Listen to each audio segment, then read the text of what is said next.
Estamos de volta. O momento agora é para acompanharmos a entrevista com a engenheira Isabel dos Santos, que será conduzida pelo jornalista Guilherme Galeano, como já viemos aqui anunciando ao longo deste jornal. Guilherme Galeano, muito boa noite. Olá, viva, muito boa noite. Lauren da Calça, saúde também os nossos queridos telespectadores, assim como a nossa convidada, a engenheira Isabel dos Santos, a quem desde já agradeço a disponibilidade em estar presente nos nossos estúdios para esta conversa, que vai ocupar uma parte considerável deste nosso noticiário. Boa noite, Galeano, e queria dizer boa noite, Angola, boa noite, caros telespectadores, e obrigada por me terem convidado e darem-me a oportunidade de estar aqui hoje. Com certeza. Em simultâneo estamos com a Rádio Mais, para todo o mundo também através do streaming tvzimbo.com, e poderá amanhã ter acesso a esta entrevista na íntegra no jornal O País. Todos estes órgãos de comunicação fazem parte do grupo Média Nova.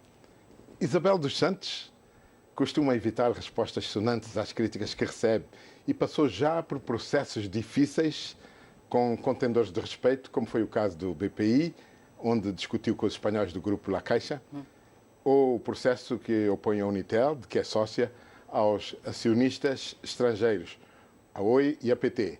Mas desta vez reagiu, e reagiu forte. Porquê? Afinal de contas, todas as pessoas têm direito à defesa do seu bom nome, honra e idoneidade.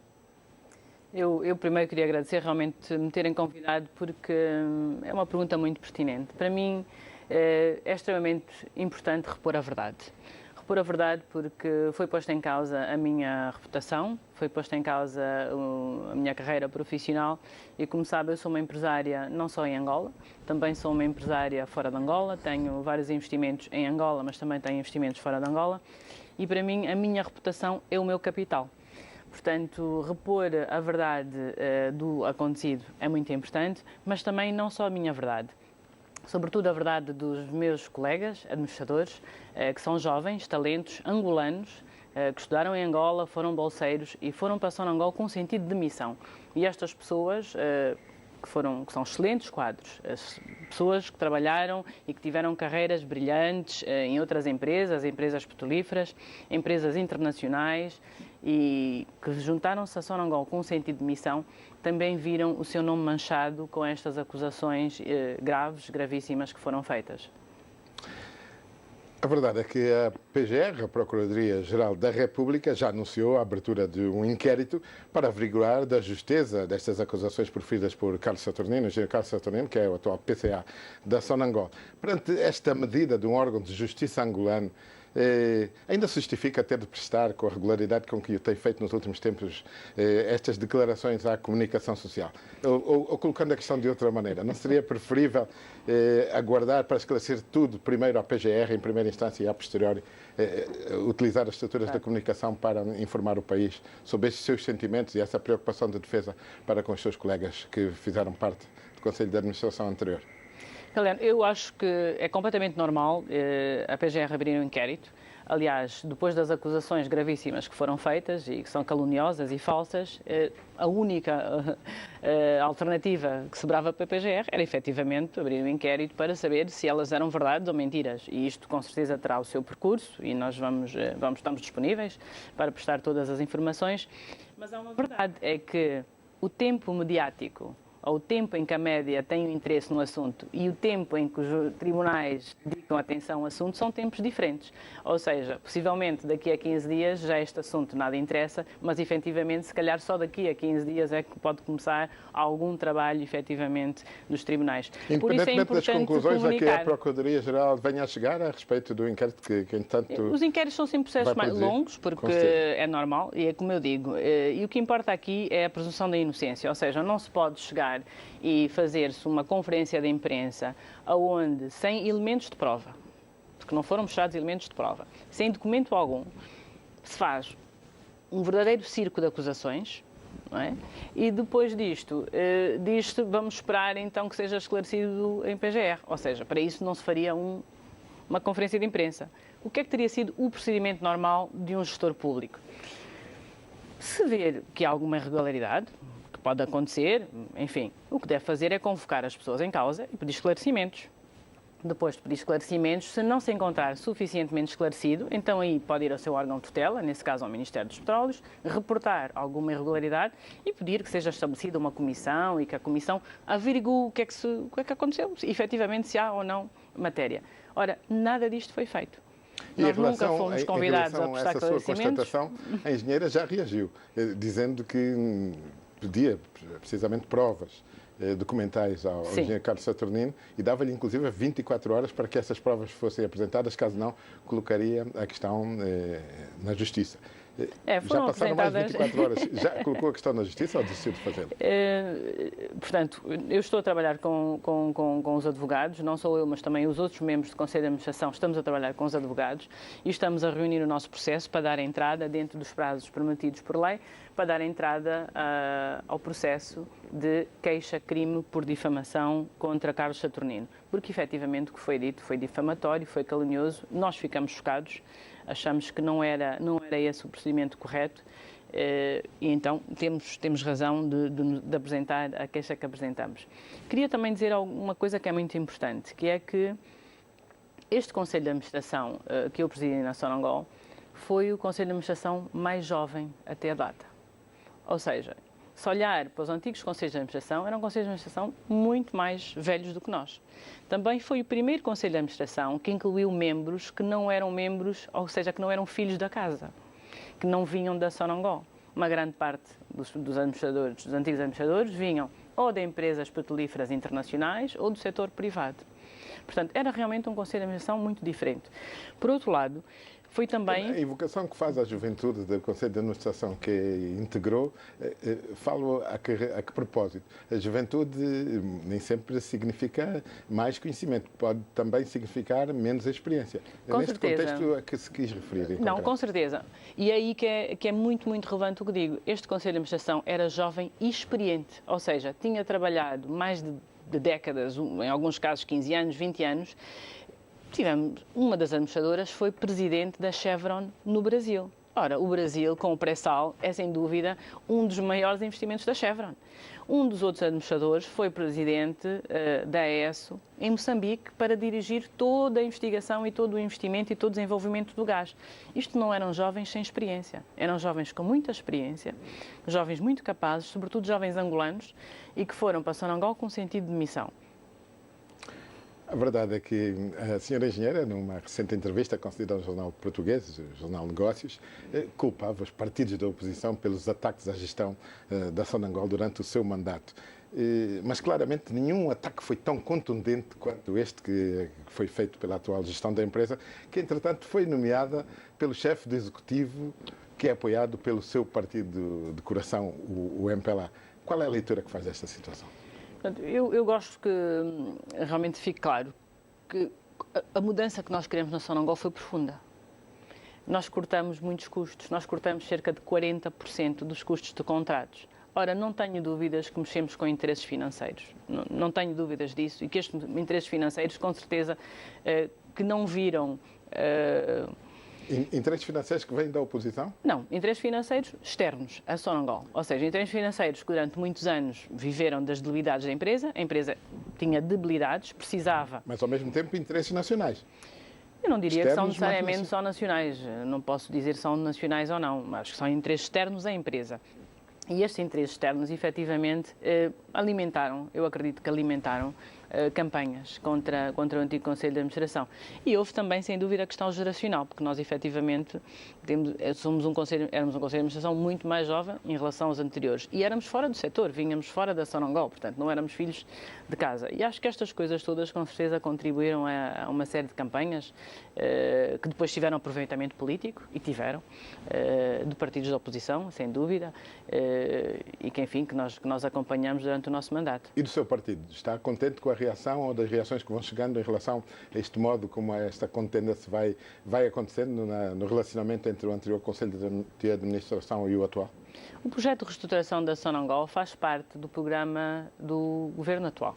Ou seja, está incluído no programa de 5 anos do governo atual. E este governo está conectado com um partido, que é o seu. Sem dúvida, sem dúvida. Por isso, como digo, o projeto de restauração da Sonangol faz parte do projeto do governo. Eu acho que o Conselho de Administração que está à frente da Sonangol tem agora que pensar efetivamente qual é a visão para a Sonangol. E, infelizmente, nós não ouvimos. Na apresentação dos 100 dias, pelo menos a nosso ver, ficou bastante aquém de...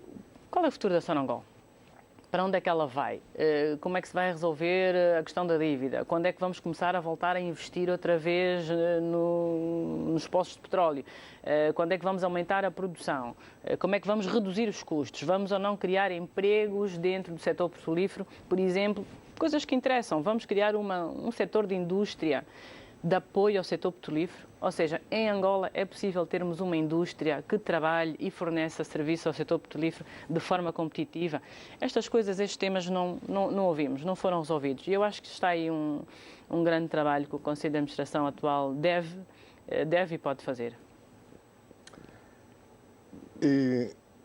Interessante perceber também que, neste conjunto de pronunciamentos que vai fazendo aos órgãos de comunicação social, também nas redes sociais e nas websites, já quase tudo foi dito e hoje volta, de certa maneira, aqui a repeti-lo. Eu colocava-lhe a questão nos seguintes termos. O que é que lhe falta explicar mais em relação às críticas que foi alvo por parte do engenheiro Carlos Saturnino? Bom, primeiro quero dizer que as redes sociais têm uma abrangência em Angola ainda relativamente pequena. Ou seja, é verdade que o número de internautas e de pessoas que têm acesso à internet cresceu muito nos últimos anos. Nós temos uma internet com qualidade e muito mais pessoas acedem.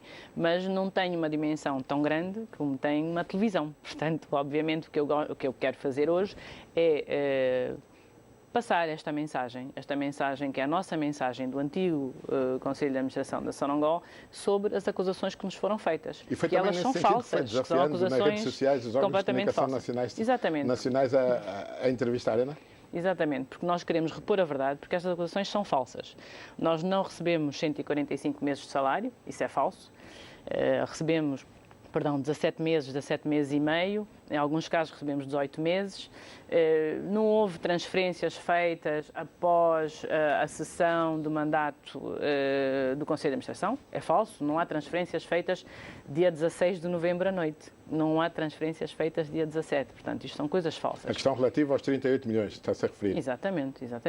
Por outro lado, há um conjunto de outras acusações. Estas, de certa maneira, já quase todos nós, os interessados no acompanhamento desta matéria, já estamos mais ou menos esclarecidos. Mas há um conjunto de outras questões que foram também colocadas pelo o Presidente do Conselho de Administração, que não vieram assim tão à ribalta, mas que não deixam de ser importantes. Por exemplo, Carlos Saturnino diz que, antes da sua gestão, os movimentos bancários da Sonangol eram feitos normalmente pelos bancos BAI, BAML, o Milênio, o SCB. E que, posteriormente, esses mesmos movimentos passaram a ser feitos pelo BFA e o Eurobic, bancos de que a senhora é uma das acionistas. Que razões tiveram na base dessa opção? Achei este exemplo realmente um dos melhores na conferência e nada como factos. E os factos são que 80% dos depósitos da Sonangol estão no BAI. Isto é um facto. Outro facto é que, durante o nosso mandato, nós não só abrimos conta no BFA e no BIC, mas abrimos conta no Merrill Lynch, abrimos conta no BCP Milênio, abrimos conta no AfriExam, ou seja, abrimos contas em vários bancos. Mais ainda, a maior parte dos depósitos que depositamos foram efetivamente no banco Merrill Lynch of America. Quero dizer que a Sonangol não tinha relações bancárias com os Estados Unidos há muitos anos. A Sonangol não conseguia, por questões de compliance, abrir contas nos Estados Unidos. E o nosso Conselho de Administração foi o primeiro Conselho de Administração da Sonangol que conseguiu resolver os problemas de compliance.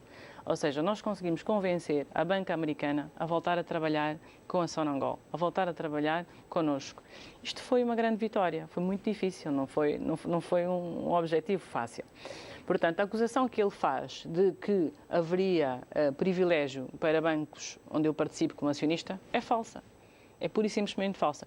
Durante o meu mandato, não acredito ter havido mais do que 2 ou 3% dos depósitos da Sonangol em qualquer um destes bancos. 2 ou 3% no máximo.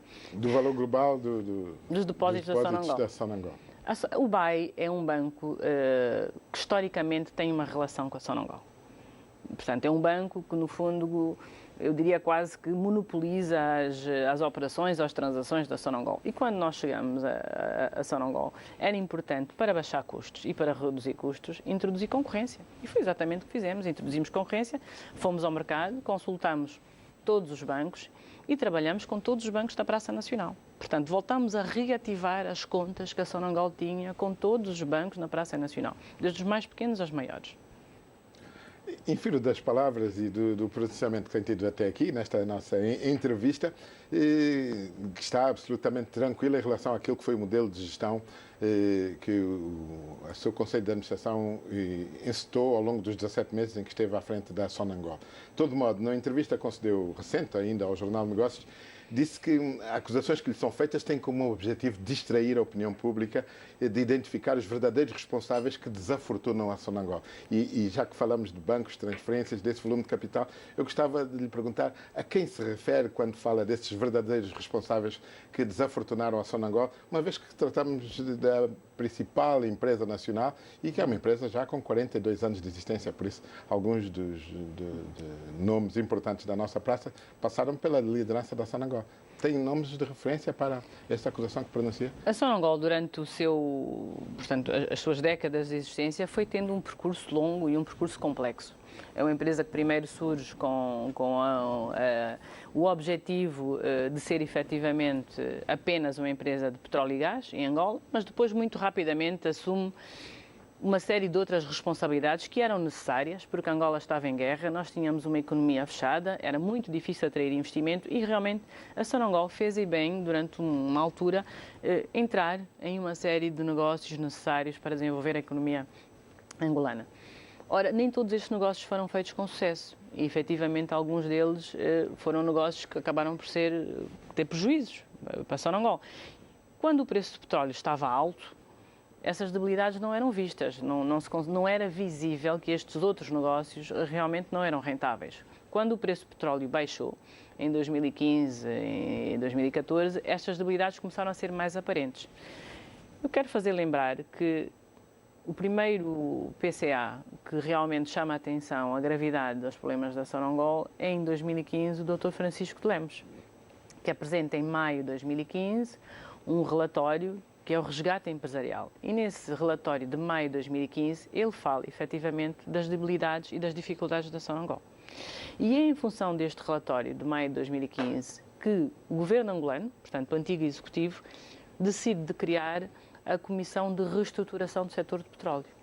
Ou seja, que era a comissão que iria reestruturar o setor de petróleo para torná-lo mais competitivo, baixar os custos da produção, aumentar a produção nacional e devolver, efetivamente, a Sonangol aquela estrutura pilar da economia que ela sempre foi. E o resultado da necessidade de criar essa comissão acaba por ser convidada a integrar como presidente do Conselho de Administração da Sonangol. No início, eu fui convidada para integrar como um consultor. Como sabe, eu sou empresária, trabalho há 2 décadas em Angola. Eu fundei as minhas primeiras empresas ainda nos anos 90, nos inícios dos anos 90, quando Angola estava em guerra, não havia estradas, tínhamos muito pouca água, enfim, nem sequer havia paz. E esta longa experiência que tenho como empresária e os trabalhos que tenho feito, as empresas que tenho criado, a experiência que tenho ganho, serviram de muito para poder contribuir naquela altura, para poder analisar o empreendimento, ou seja, olhar para Sonangol como negócio e perceber como é que se pode aumentar a rentabilidade do negócio. Então, a este título fui convidada, como consultor, para integrar a Comissão de Reestruturação. E, posteriormente, chamada a Presidente de... Bom, no fim dos trabalhos e depois de termos apresentado o relatório da Comissão, foi com surpresa e espanto que sou convidada para assumir a presidência do Conselho de Administração da Sonangol. Não era essa a ideia inicial, nem era essa a minha prerrogativa quando aceitei. Um plano estratégico para implementar, de modo a fazer a Sonangol sair da situação em que se encontra. E eu faço-lhe esta pergunta pelo seguinte. A senhora engenheira, conforme de resto aqui acabou de dizer, estava a implementar um plano de reestruturação com a ajuda de consultoras durante 17 meses em que esteve à frente da Sonangol. E a verdade é que há pouco tempo o engenheiro Carlos Saturnino, nas declarações que presta, vem dizer que não encontrou nenhum plano estratégico ou instrumento de gestão provisional. Eu pergunto-lhe em que ficamos. Levou consigo o plano estratégico, não o deixou para a empresa? Esse plano ou instrumento de gestão provisional também foi consigo ou deixou lá ficar e ele não viu? Durante os 18 meses de trabalho que foi feito na Sonangol, só para lhe dar alguns números, nós fizemos mais do que 600 reuniões com o apoio dos consultores. Analisámos mais que 30 mil documentos. Geramos centenas de relatórios. E não olhamos só para a Sonangol EP, olhamos para cada uma das subsidiárias da Sonangol. Criamos uma solução para a Soner, criamos uma solução para a Girassol. criamos uma solução para a Sonils, criamos uma solução para a Sonamet e todos estes documentos, todos estes relatórios, todas essas soluções estão lá. Estão lá e mais. Após a nossa saída, o conjunto de consultoras escreveu para o Conselho de Administração da Sonangol e predispôs-se a não só partilhar todas as informações que estavam lá na Sonangol, mas também explicar e apresentar. Ora, nunca houve resposta a este e-mail ou a esta carta enviada pelas consultoras até a data. E o Ministério da Tutela, em algum momento tentou uma intermediação no sentido de conciliar este antagonismo vigente e aos olhos de todos nós entre o anterior Conselho de Administração e o atual? Olha, no meu ver, isto não se trata de um frente a frente entre o antigo Conselho de Administração, o anterior e o atual. Para mim não é nada disso que se trata.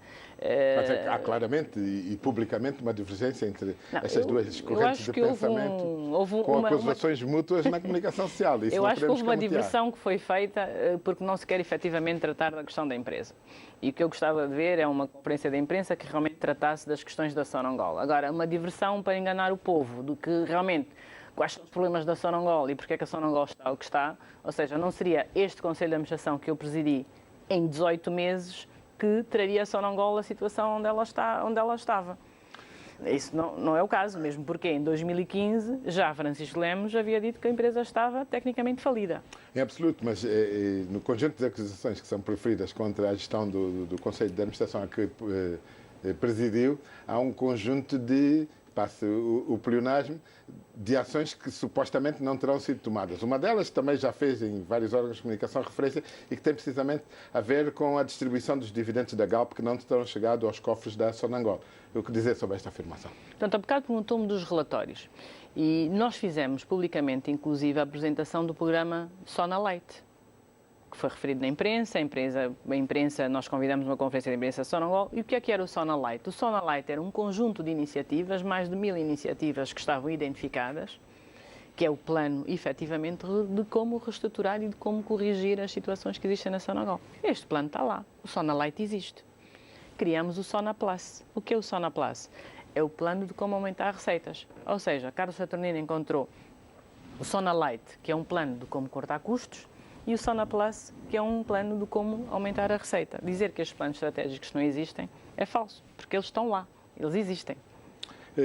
E ainda bem que me fala deste plano de como aumentar receitas, porque a dada altura uma das outras acusações tem a ver com o facto de que a redução da dívida que diz ter conseguido de cerca de 13 milhões para 6 milhões de dólares, Carlos Saturnino diz que este resultado é resultado de uma injeção de capital do Estado e não propriamente de ações ou medidas tomadas pelo seu Conselho de Administração. Portanto, a ideia de que terá havido uma ajuda externa, Exato, não é? Para que a empresa conseguisse resultados que, de outro modo, não teria conseguido. Concorda? Em relação aos dividendos, porque agora se calhar estou uma pergunta mais atrasada do que a sua, vou voltar um bocadinho para trás. Em relação aos dividendos da Galp, eles foram pagos.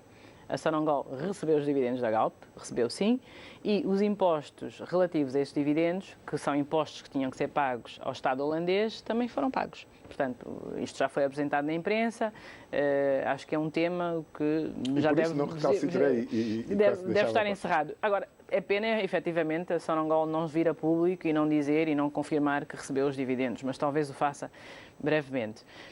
Quanto à redução da dívida dos 13 para os 6 milhões? Agora, é preciso perceber que 1000 milhões. Ambas receitas, tanto a receita da Sonangol como a injeção do Estado, ambas contribuíram para reduzir a dívida da Sonangol.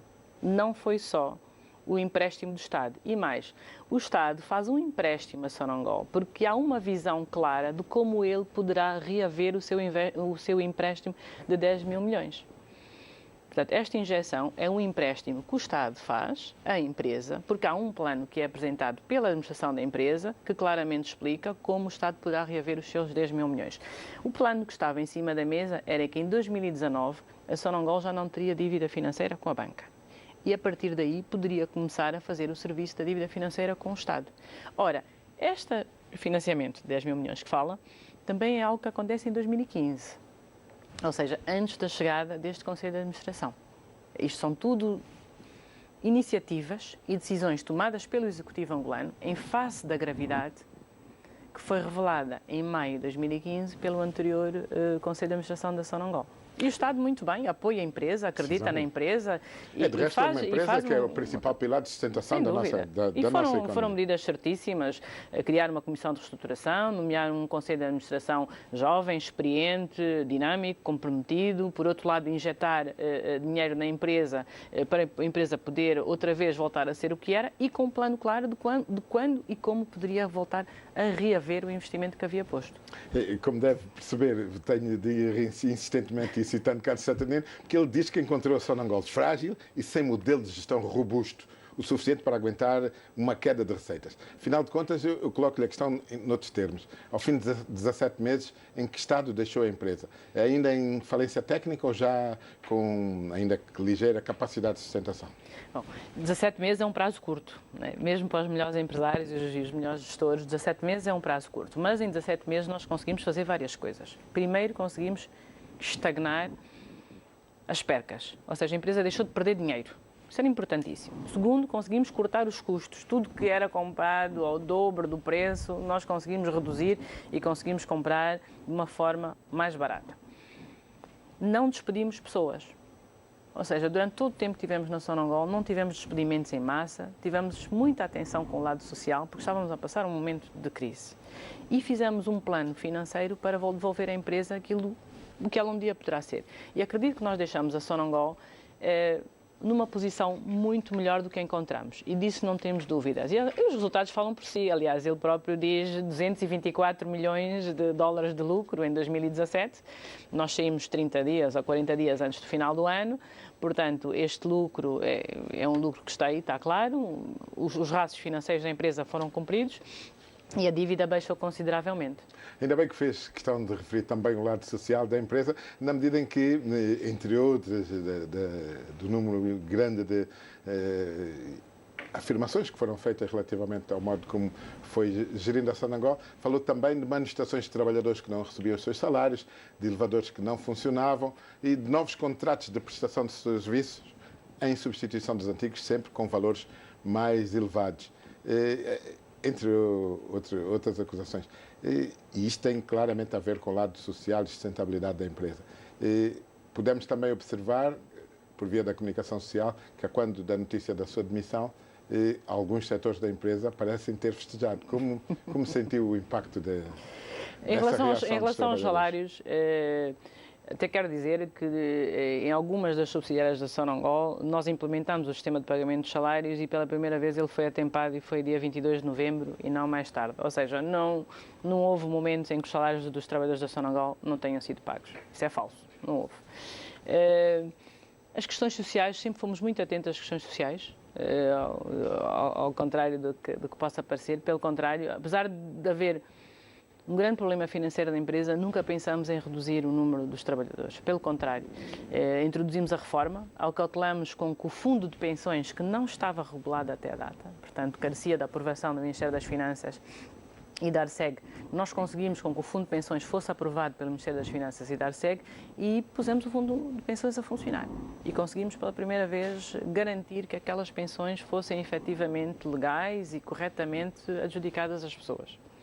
Engenheira Isabel dos Santos, estamos quase a fechar a nossa entrevista. Falamos agora de questões relativas ao setor social da Sonangol e esta preocupação com o setor social leva-me a colocar uma pergunta fora deste quadro, mas que não deixa de ter também a ver com o setor social, nomeadamente da nossa terra, do nosso país. A senhora foi presidente da Cruz Vermelha angolana e, segundo informações que estão agora a circular na comunicação social, terá sido afastada e está agora a Cruz Vermelha a ser gerida por uma comissão de gestão. Uma das acusações que lhe é feita é ter estado cerca de 12 meses sem pagar os salários aos funcionários. Como reage a estas acusações e o que tem a dizer a respeito?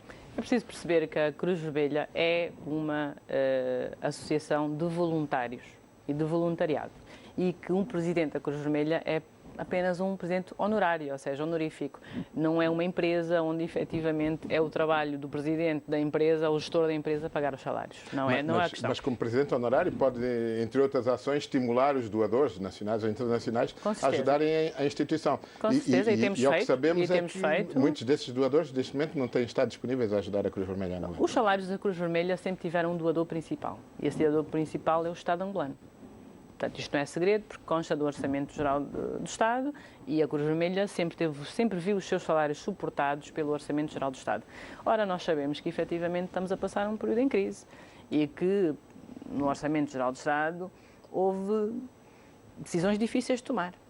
E acredito que a supressão do apoio que havia à Cruz Vermelha foi uma delas. Portanto, mas isto é uma questão, como digo, isto é uma questão dos executivos, portanto, da Cruz Vermelha. Eu não sou executiva da Cruz Vermelha, sou um presidente honorário, portanto, sou apenas um presidente simbólico, digamos assim, da instituição. E como presidente simbólico, o que acha que lhe terá levado ao seu afastamento, se afinal de contas não tinha essa função executiva? Em relação a esta notícia em particular... Ainda faz parte do quadro da revanche de que diz estar a ser vítima neste momento? Essa notícia em particular, não posso confirmar que esteja neste momento uma comissão de gestão, porque não tenho conhecimento disso, mesmo porque esse até nem me parece estatutário.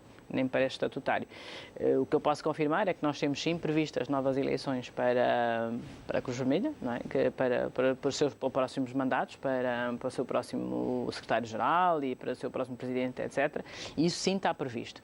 Agora, não tenho conhecimento formal de nenhuma comissão de gestão que tenha sido feita. Se ocorreu, eu, em todo caso, não fui informada. Mas foi informada do seu afastamento? Não, eu vi estas notícias, mas são de fontes muito estranhas, por isso prefiro esperar que, efetivamente, se houver alguma questão formal. Em todo caso, quero dizer que, em relação a projetos sociais, eu acho que é muito, muito importante haver projetos sociais e acho que é fundamental a responsabilidade social dentro das empresas. Nós, em todas as empresas que participo, a responsabilidade social é chave. Nós temos feito responsabilidade social e programas de voluntariado com todos os nossos colaboradores, ou seja, trabalhamos com os nossos colaboradores e vamos a escolas, a creches, a hospitais, levamos vários apoios e levamos ajuda. Nós fizemos uma das maiores campanhas de responsabilidade social sobre a malária. Não sei se lembra quando houve o surto... Peço desculpa interromper, já interrompendo. Quando diz nós, está-se a referir a nós, Isabel dos Santos, e as suas empresas, ou às empresas a que Isabel As empresas onde eu trabalho, porque é preciso perceber que eu trabalho nas empresas, ou seja, efetivamente... Ao contrário do que algumas redes sociais possam comunicar... Há empresas que é acionista, mas não faz parte dos corpos de gestão, não é? Eu afastei-me de várias empresas quando tomei o Conselho de Administração da Sonangol. Afastei-me de vários empreendimentos que tinha. Mas eu quero deixar claro que muitos dos empreendimentos onde eu estou são fundados e eu sou fundadora, ou seja, sou a pessoa que tem a ideia, que quer criar algo e quase todos, são todos apoiados pela banca comercial. Ou seja, eu acho que não tenho nenhum empreendimento que não tenha dívida e que não esteja a ser apoiado pelos bancos comerciais. E hoje, infelizmente, como todos os outros empresários em Angola sabem e sofrem como nós sofremos, as taxas estão muito altas e a desvalorização não ajudou. Mas, apesar disso, a parte social e a responsabilidade social é algo que temos trabalhado muito. E faço disto realmente um pilar dentro das empresas. Ou seja, não importa em que empresa eu estiver a trabalhar, o DNA de que nós temos que ser socialmente responsáveis, que nós temos que ser comprometidos com o outro, que nós temos que ajudar o próximo, é algo que eu tento transmitir todos os dias a todas as minhas equipas e eu própria sirvo muitas vezes de exemplo nestas questões. Engenheira Isabel dos Santos, estamos a terminar esta nossa entrevista. Eu gostava de terminá-la, como comecei, fazendo aqui referência ao facto de todo mundo ter direito à defesa do seu bom nome, honra e idoneidade. Mas, neste caso, penso que não devemos também deixar-nos de preocupar e salvaguardar o bom nome da empresa Sonangol, um dos grandes pilares de sustentação de Angola e do bom nome do país, uma vez que falar da Sonangol é também falar de Angola dentro e fora da terra. Eu quero lhe colocar a seguinte questão, ou por outras palavras, até quando este lavar de roupa em praça pública? Eu acho que aqui a questão é que os gestores são pessoas adultas e são pessoas responsáveis. E, obviamente, que os gestores são responsáveis tanto pelos seus resultados financeiros como também pelas prestações que fazem. E o que nós estamos aqui a falar é uma questão dos gestores. Portanto, é preciso que isto seja entendido. São pessoas adultas, são pessoas que são remuneradas, portanto, são pessoas que são responsáveis pelos seus atos. E eles, melhor do que ninguém, efetivamente, devem assumir esta responsabilidade. Portanto, não se trata da empresa, estamos efetivamente a falar dos gestores em si. Mas eu gostava também de pensar no futuro. Eu acho que não podemos ficar numa nota negativa, nós temos que pensar que no futuro, temos um futuro positivo, Nós temos um país que permite fazer muitas coisas. Temos uma bela terra, temos água, temos sol, enfim, temos pessoas boas, temos boa música, temos boa comida, somos pessoas alegres e, sobretudo, somos pessoas empreendedoras e com vontade de fazer. Não acredito a quantidade de jovens que me escreve com vontade de querer fazer algo na sua vida, de querer empreender, de querer criar um empreendimento, de fazer alguma coisa, e de currículos que recebo porque pessoas querem emprego. Ou seja, nós temos agora a pensar o futuro. Como é que nós vamos produzir mais? Onde é que nós vamos ser competitivos? O que é que Angola vai exportar? O que é que nós temos como oportunidades de emprego? E é nisto que eu me quero focar. Quero-me focar no futuro e num futuro positivo. Engenheira Isabel dos Santos, muito obrigado. Tá, obrigada eu, Galiano. Muito obrigado. Agradeço também a si, caro telespectador, por ter estado disponível a acompanhar esta entrevista que aqui fizemos com a Isabel dos Santos, a propósito do caso muito badalado de momento, o caso Sonangol, abrindo também, naturalmente, algumas janelas para outras questões que têm a ver